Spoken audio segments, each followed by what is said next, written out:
అందరికీ నమస్తే. మూసీ విషయంలో అందరూ వద్దంటున్నా రేవంత్ రెడ్డి గారు ఎందుకు మొండిగా ముందుకు పోతున్నారు? పోనీ అదేమన్నా లక్షల మంది జీవితాలు మార్చే ప్రాజెక్టు. దానివల్ల చాలామంది జీవితాలు బాగుపడతాయంటే నిజంగానే మనం కొంతమందిని మేనేజ్ చేసి, కొంతమందిని సంతృప్తిపరిచి, కొంతమందిని ఏదైనా చేసి పోవచ్చు. ఇప్పుడు ఒక పెద్ద బహుళార్థక ప్రాజెక్ట్ కడుతున్నారనుకోండి. బహుళార్థక ప్రాజెక్ట్ అంటే ఇరిగేషన్ ప్రాజెక్ట్ లాంటిది. లేకపోతే ఒక పెద్ద రోడ్డు. దానివల్ల చాలామందికి ఉపయోగపడుతుంది. బిజినెస్ డెవలప్ అవుతుంది రోడ్ వేయడం వల్ల. పెద్ద ప్రాజెక్ట్ కట్టడం వల్ల రైతులకు నీళ్ళొస్తాయి. పెద్ద ప్రాజెక్ట్ కట్టడం వల్ల పలానా అదవుతుంది అంటే దాని కింద కొంత రైతుల నుంచి భూమి తీసుకోవాల్సి వస్తుంది ఏ ప్రభుత్వమైనా. ఎందుకంటే ప్రభుత్వ భూమి అంతా దొరకదు. మాట్లాడాల్సి వస్తుంది. వాళ్ళు వద్దు మేము ఇయ్యము అంటే కూడా వాళ్ళని ఒప్పించి ₹10 ఇచ్చే దగ్గర ₹20 ఇచ్చైనా సరే వాళ్ళని బతిమలాడి, లేకపోతే కొంత బెదిరించి కోర్టు ద్వారానైనా సరే లాస్ట్‌కి ఆ భూమిని తీసుకొని మీరు ఆ ప్రాజెక్ట్ పూర్తి చేయొచ్చు. ఇప్పుడు ఈ మూసీ ప్రాజెక్టు ద్వారా ఏం చెప్పదలుచుకున్నారు? ఏంటి మీ లక్ష్యం? చైతన్యపురి కనపడొద్దు, ముసరంబాగ్ ఉండొద్దు, అంబర్పేట అసలే ఉండొద్దు, రాజేంద్రనగర్‌లో మనుషులు ఉండొద్దు, హైదరాబాద్ ఎవ్వరు ఉండొద్దు. ఇదేనా మీ లక్ష్యం? నాంపల్లి కాన్స్టిట్యున్సీ అంటే సగం 50% పోతుందంట మూసీలో. 50% నాంపల్లి కాన్స్టిట్యున్సీ 50%.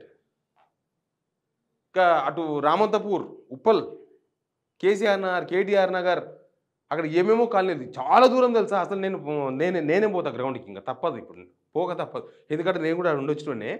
అసలు ఎక్కడ మూసి ఎక్కడ మార్కులు? ఏమైనా మూసీని సమాధానం చేద్దాం అనుకుంటారా వీళ్ళేమన్నా? అప్పట్లో ఏదో శ్రీకాంత్ సినిమా ఉంటుంది, మేము హైదరాబాద్కు సముద్రం తీసుకొస్తామని ఒక హామీ. వీళ్ళు ఇచ్చిన 6 గ్యారెంటీలాగానే అదొక గ్యారెంటీ అనమాట.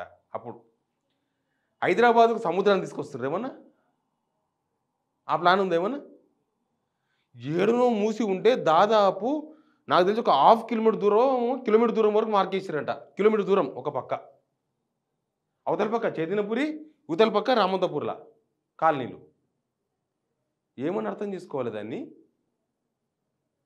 మీరు వేసే మూసి వల్ల ఏం చెప్పదలుచుకున్నారు? ఎవరికైనా ఉద్యోగాలు వస్తాయని చెప్పదలుచుకున్నారా? లేకపోతే ఏమన్నా రైతులకు పలానా ఇన్ని లక్షల ఎకరాలకో ఇన్ని వేల ఎకరాలకో నీళ్ళు అందివ్వగలమని చెప్పబోతున్నారా? మూసీలో మంచినీళ్ళు తాగే పరిస్థితులు తీసుకొస్తామని చెప్తున్నారా? మంచినీళ్ళు ఎవరు తాగరు బ్రదర్. మిషన్ భారత నీళ్ళు ఇస్తేనే అందరు బబుల్స్ కొనుక్కొని తాగుతున్నారు. నువ్వు మూసీలో ముంచుకొని తాగే రోజులు పోయినాయి. నువ్వు నిజాము కాదు, నువ్వు ఆయన మనవని కూడా కాదు. నాకు తెలిసి నిజాం మనవని కూడా కాదు. కాకపోతే నిజాంను మించిపోయి మాట్లాడుతున్నారు. ఎందుకో అర్థం కాలేదు అది.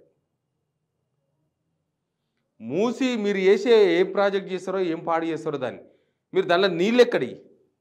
ఇప్పుడు వర్షం నీళ్ళు కూడా మూసిలో పోయే అవకాశం ఉండదు. ఒకవేళ మేము మూసి బ్యూటిఫికేషన్ చేస్తామంటే ఇక మళ్ళీ వరద నీళ్ళు పోతే, వాన నీళ్ళు పోతే, మళ్ళీ చెత్త పోతే మళ్ళీ ఇప్పటిలాగానే అవుతుంది.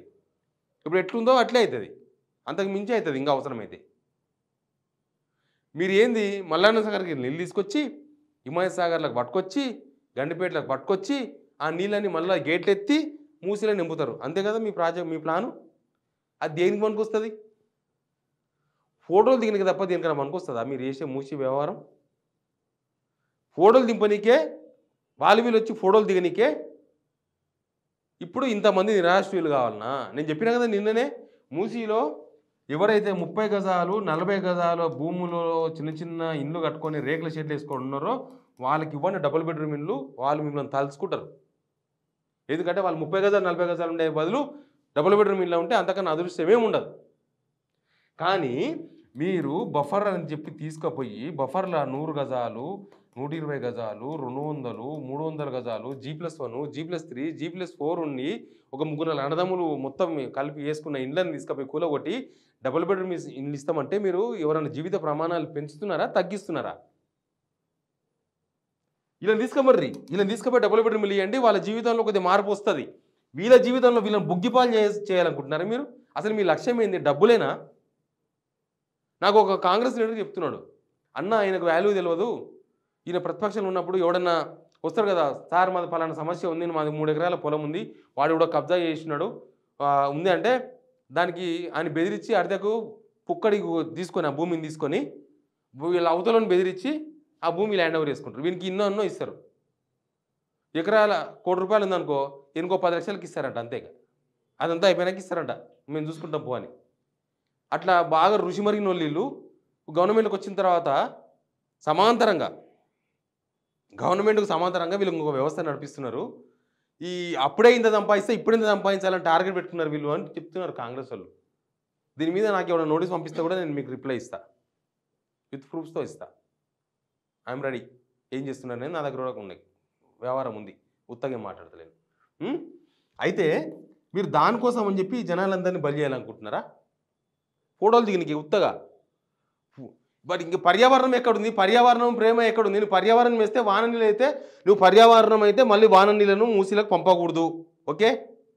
ప్లస్ ఆ గోదావరి నీళ్ళు తీసుకొచ్చి ఆ మల్లన్న సాగర్కి వెళ్ళి పట్టుకొచ్చి హిమాయ సాగర్కి వెళ్ళి గండిపేటకి వెళ్ళి ఆ నీళ్ళు దానిలో పెట్టి అట్లే స్టే పెడతారా? నీళ్ళు ఫ్లోటింగ్ ఉండనే ఉండాలి కదా. ఇంకెప్పుడు నీళ్ళు ఫ్లోటింగ్ ఉండాలి, ఉంటేనే ఆ నీళ్ళు తేమగా ఉంటాయి. లేకపోతే మళ్ళీ ఎప్పటిలాగానే మళ్ళీ పురుగులు పడతాయి, దాంట్లో అన్నీ పడతాయి, కప్పలు పడతాయి, పురుగులు పడతాయి, తేలు పడతాయి, జర్రెలు పడతాయి, అన్నీ పడతాయి, మళ్ళీ పాడే. మరి ఇప్పుడు నువ్వు ఇంతమంది జీవితాలు నాశనం చేసి ఏం సంపాదించినట్టు, ఏం చేసినట్టు?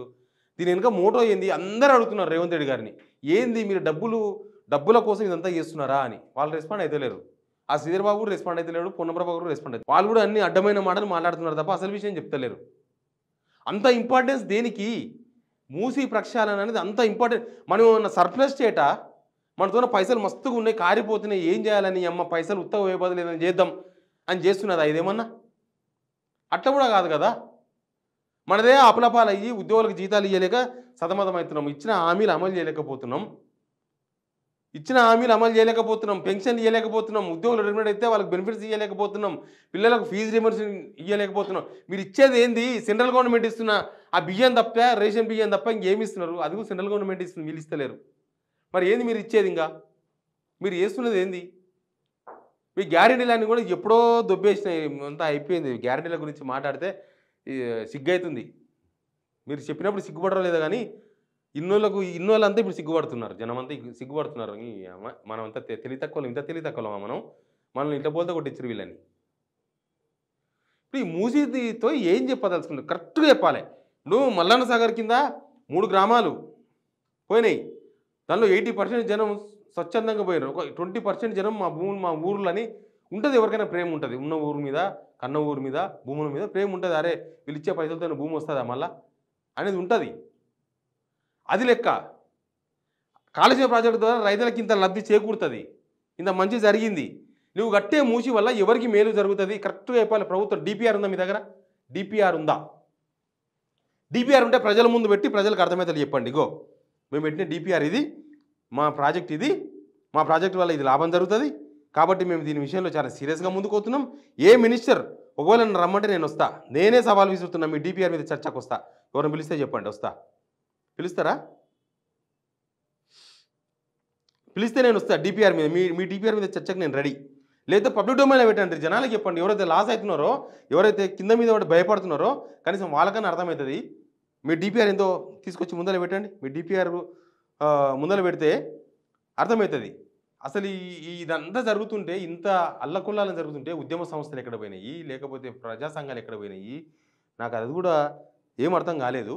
దాని మీద కొద్దిగా క్లారిటీ రావాల్సిన అవసరం అయితే ఉంది. బట్ మూసీ విషయంలో ప్రభుత్వం ఏం చేయదలుచుకున్నది చాలా క్లారిటీగా చెప్పాల్సిన అవసరం అయితే కనిపిస్తుంది. లేకపోతే మీరు మూసీ ప్రజలను ఖాళీ చేయించలేరు. నో ఛాన్స్, నో వే లేదు. మీరు ఇట్లా మొండిగా పోతాం, రాజరికం కాదు. అసలు రేవంత్ రెడ్డి ఏం త్యాగం చేసి ముఖ్యమంత్రి అయ్యాడు? జనం అడుగుతున్నారు, చెప్పండి. ఆయన తెలంగాణ తెచ్చినోడా? తెలంగాణను పెంచినోడా?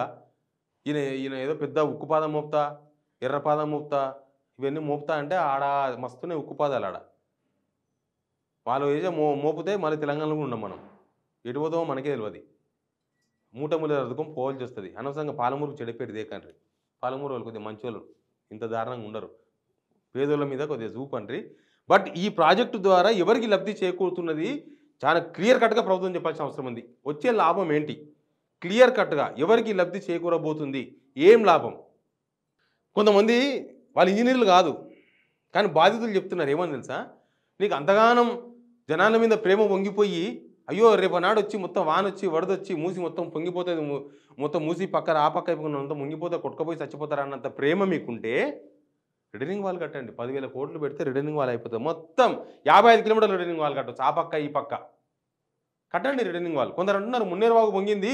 మళ్ళీ ఇది కూడా పొంగుతది అని చెప్పి మొన్న ఎవరో తెలివి తక్కువ కాంగ్రెస్ లీడర్ ఒక ఆయన మాట్లాడుతున్నాడు. ఓ రిటర్నింగ్ వాల్ కట్టండి. ఏం రోగం వస్తే మొత్తం చేయి నరుక్కుంటారా? లేకపోతే ఇంజెక్షన్లు ఇచ్చుకుంటారా? కాబట్టి రిటర్నింగ్ వాల్ కట్టుకోండి. 10,000 కోట్లు అయిపోతది. కాకపోతే మీకు కమిషన్లు రావు. ఇదైతే పక్కా.